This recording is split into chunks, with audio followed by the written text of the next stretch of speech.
Good Hello, morning. Hi, sis. we're on lesson 41.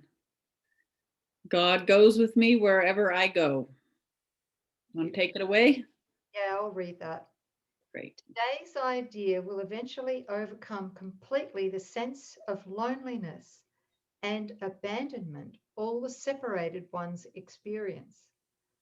Depression is an inevitable consequence of separation.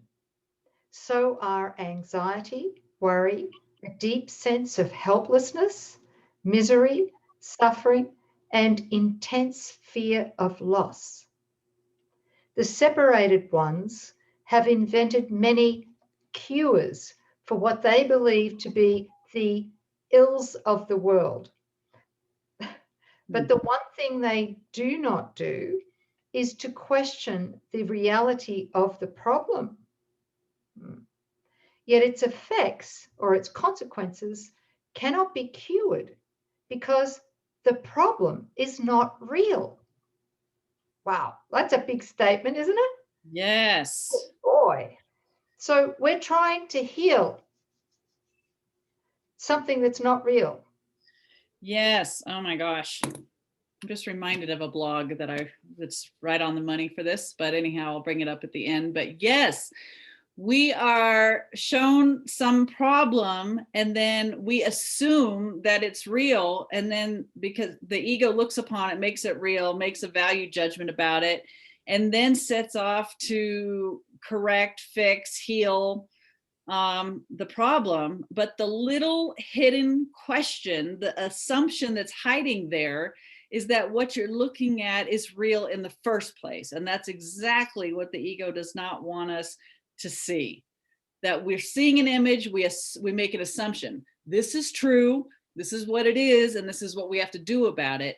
But there's a little question in the back that we forgot, is how can that be real if God is all, right?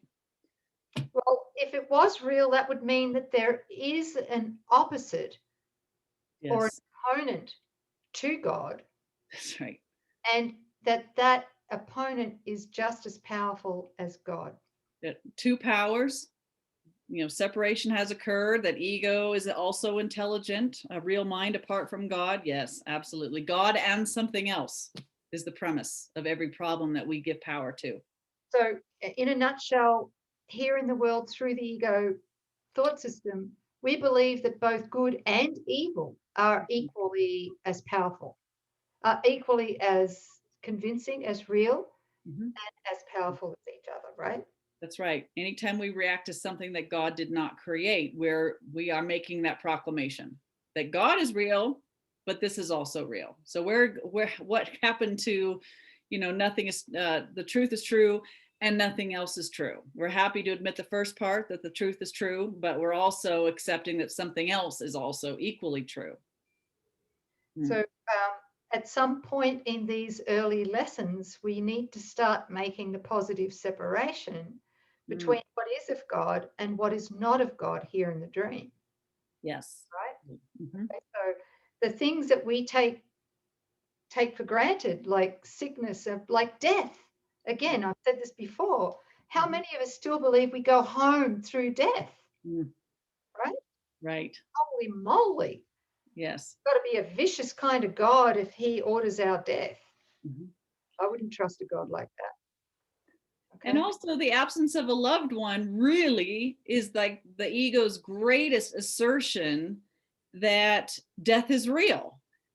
And look at this. The one thing that we do not do is question the reality of the problem, or, seeming death. We never bother to even question or challenge or look upon these problems through the light of Holy Spirit. We just assume that it is, and then we're off to the races trying to fix it or correct it or heal it. And of course, death is, inevitable. We can't do anything about that one. No, and what we do too Mm-hmm. is that we go, okay, so the problem's real, whatever form it might take, and then we ask Holy Spirit to come into the illusion Mm-hmm. and heal, fix an illusory problem. Yes. The standard prayer is, God, come into this mythical place we made up and heal and fix, a problem that only an insane mind could see. God in his sanity knows nothing about sickness, death, separation, positives and negatives in the ego thought system. So yes, thank you, sis. That was very good. Okay. Call God into the gap. Yeah. Okay, so I'll keep reading here. So the idea for today has the power to end all this foolishness forever. And foolishness it is, despite the serious and tragic forms it may take. Deep within you is everything that is perfect, ready to radiate through you and out into the world.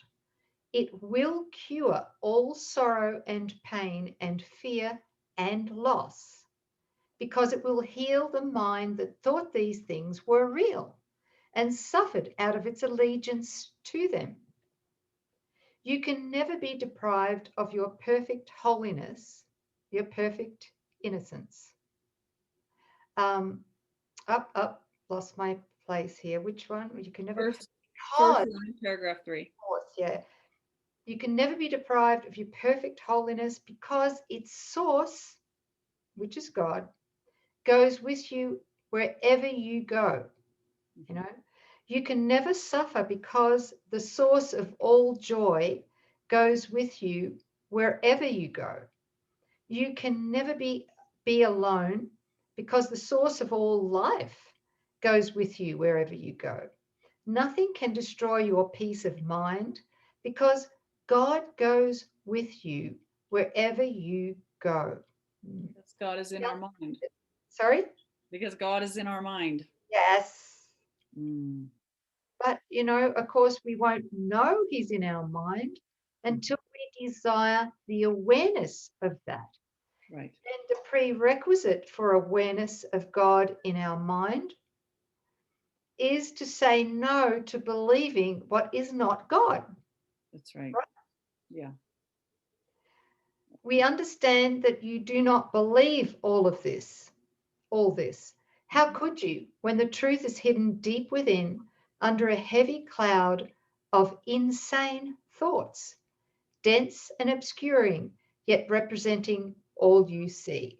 Today we will make our first real attempt to get past this dark and heavy cloud and to go through it to the light beyond. There will be only one long practice period today. In the morning, as soon as you get up, if possible, sit quietly for some 3 to 5 minutes with your eyes closed. At the beginning of the practice period, repeat today's idea very slowly. God goes with me wherever I go. Then make no effort to think of anything. Try instead to get a sense of turning inward past all the idle thoughts of the world. Try to enter very deeply into your own mind, keeping it clear of any thoughts that might divert your attention. From time to time, you may repeat the idea if you find it helpful. God goes with me wherever I go. Yeah. But most of all, try to sink down and inward, away from the world and all the foolish thoughts of the world. You are trying to reach past all these things.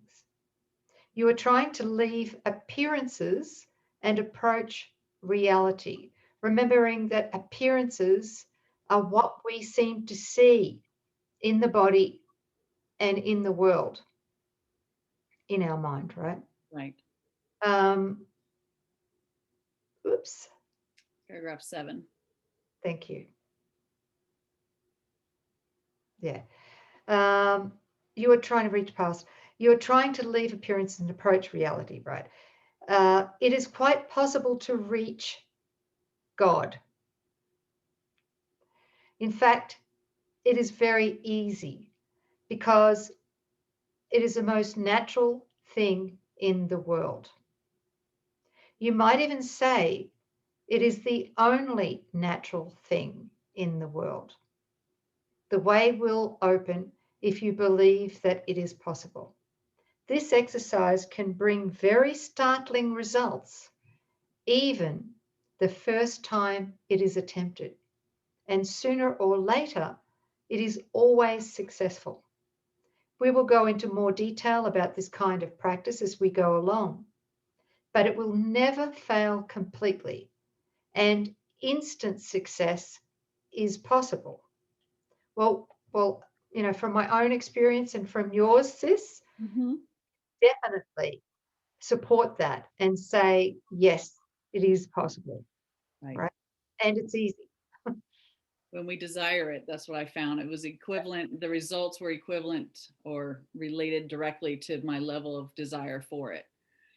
No distraction, going straight beyond all appearances and all stories in the mind, and desiring just to connect with our source. And I love the emphasis on it's the most natural thing in the world. To be what we are is our natural state. It doesn't require any efforting. And later on, he goes into how much efforting and stress that identifying with the ego and the mythical me requires. Exhausting, high level of stress, always in that tension of trying to be what you're not, which is so unnatural. Yeah, beautiful. Throughout the day, use today's idea often, repeating it very slowly, preferably with eyes closed. Think of what you were saying, what the words mean.